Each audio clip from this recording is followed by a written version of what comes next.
Teman-teman, welcome my YouTube channel di mata kuliah kecerdasan buatan. Nah, kali ini kita bakalan membahas mengenai konsep aturan logika proposisi. Di sini kita dari kelompok 4 yang beranggotakan 5 orang. Yang pertama ada Elsa, Faisal, Lisda, Nadia, dan Ripaldi. Untuk pembahasannya, di sini kita akan membahas mengenai pengertian logika proposisi, aturan logika proposisi, dan menyelesaikan studi kasus dari logika proposisi, teman-teman. Untuk lebih lengkapnya, mari kita simak. Langsung saja, what is proposisi logik? Apa sih yang dimaksud dengan proposisi logik sendiri? Mari kita bahas.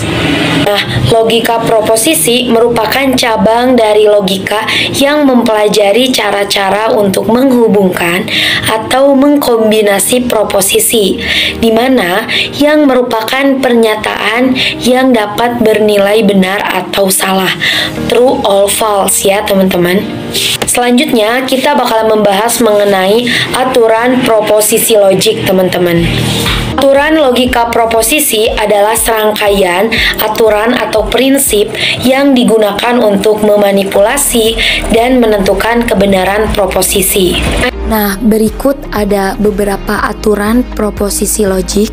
Yang pertama ada aturan negasi, yang kedua aturan konjungsi, yang ketiga ada aturan disjungsi, 4 ada aturan implikasi, yang kelima aturan biimplikasi, dan yang terakhir ada aturan De Morgan. Kemudian di sini ada aturan inferensi logika proposisi, teman-teman ya. Di sini perlu dilihat ada 7 ya buat aturan inferensi logika proposisi. Bisa dibaca ya untuk aturan-aturannya. Oke teman-teman, yang selanjutnya di sini kita bakal menyelesaikan sebuah studi kasus. Di sini diskusi kelompok ya teman-teman. Pada suatu hari, Anda hendak pergi ke kampus dan baru sadar bahwa Anda tidak memakai kacamata. Setelah diingat-ingat, ada beberapa fakta yang Anda pastikan kebenarannya. Yang pertama, jika kacamata ada di meja dapur, maka aku pasti sudah melihatnya ketika sarapan pagi. Kemudian ada saya membaca koran di ruang tamu atau membaca di dapur. Yang selanjutnya, jika saya membaca koran di ruang tamu, maka oke, kita lanjut, kita langsung jawab aja teman-teman di sini. Untuk memudahkan pemahaman dan penggunaan hukum inferensi, maka kalimat-kalimat tersebut terlebih dahulu dinyatakan dalam simbol-simbol logika, teman-teman. Yang pertama di sini kan tadi ada 7 fakta kebenaran, teman-teman ya. Di sini jadi ada 7 seperti soal yang tadi. Ada kita simbolkan yaitu PQ RSTUW ya teman-teman, di mana yang pertama di simbol P, kacamataku ada di meja dapur. Q, aku melihat kacamataku ketika sarapan pagi, dan yang lainnya. Nah, dengan simbol-simbol di samping, maka fakta-fakta di samping dapat ditulis sebagai berikut. Ini jawabannya ya teman-teman ya. Yang pertama di sini P, implikasi ya. Ini tuh buat simbolnya yang tadi teman-teman di aturan proposisi logik. Buat P, implikasi dari Q.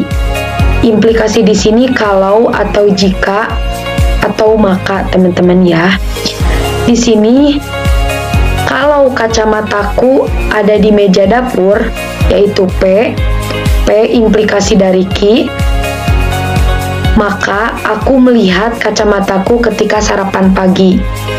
Nah, jika kacamataku ada di meja dapur, maka aku melihat kacamataku ketika sarapan pagi. Yang pertama. Kemudian yang kedua, R disjungsi dari S, di mana R itu di sini aku membaca koran di ruang tamu.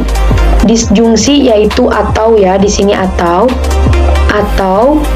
S, aku membaca koran di dapur. Nah, R disjungsi dari S yaitu di mana simbol V ini atau ya, disjungsi. Jadi di sini R S, aku membaca koran di ruang tamu atau aku membaca koran di dapur ya. Yang ketiga yaitu ada di sini R, implikasi dari T, teman-teman ya. Di sini R, implikasi dari T, di mana implikasi itu jika atau kalau dan maka, di mana di sini R, implikasi dari T, aku membaca koran di ruang tamu. Implikasi dari T-nya, maka kacamataku kuletakkan di meja tamu. Ya, jadi ini saling berhubungan teman-teman ya. Jadi saling berhubungan. Yang selanjutnya ini ada negasi ki. Nah, negasi ini ya. Jadi perlu diingat kalau berbentuk seperti ini, yaitu keterbalikannya teman-teman jadi negasi ya, tidak atau bukan. Nah, di sini ya.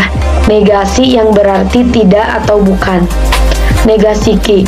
Aku melihat kacamataku ketika sarapan pagi. Berarti untuk negasinya, aku tidak melihat kacamataku ketika sarapan pagi, teman-teman. Bisa dipahami ya? Yang selanjutnya di sini ada implikasi lagi, teman-teman ya. Buat di simbol yang ini nih ya, masih diimplikasi. U, implikasi dari W. Di mana U, jika aku membaca buku di ranjang, maka untuk W-nya, kacamataku kuletakkan di meja samping ranjang. Ya, untuk faktanya. Yang terakhir yaitu S, implikasi dari P. Jika S, maka P. Di mana jika S, aku membaca koran, jika aku membaca koran di dapur, maka untuk P-nya, kacamataku ada di meja dapur. Nah, perlu kita simpulkan teman-teman, mana sih dan di mana letak dari si kacamata tersebut. Dan di sini sebelum ke kesimpulannya, ada inferensi yang dapat dilakukan adalah sebagai berikut.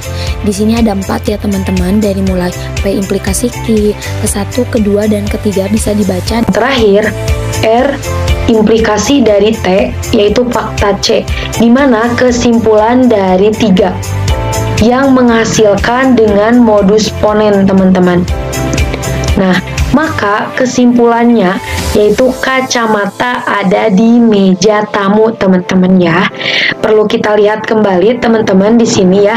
Jadi kacamatanya itu berada di meja tamu, yaitu hasilnya T ya tadi ya. Nah, kacamata kuletakkan di meja tamu ini ya, buat di hasilnya T ya, yang ini tuh teman-teman. Nah, jadi yang ini ya, R, implikasi dari T, fakta C, kesimpulan dari 3 yaitu menghasilkan T ya teman-teman.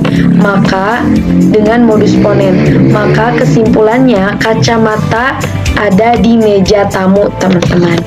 Bisa dipahami ya? See you next time.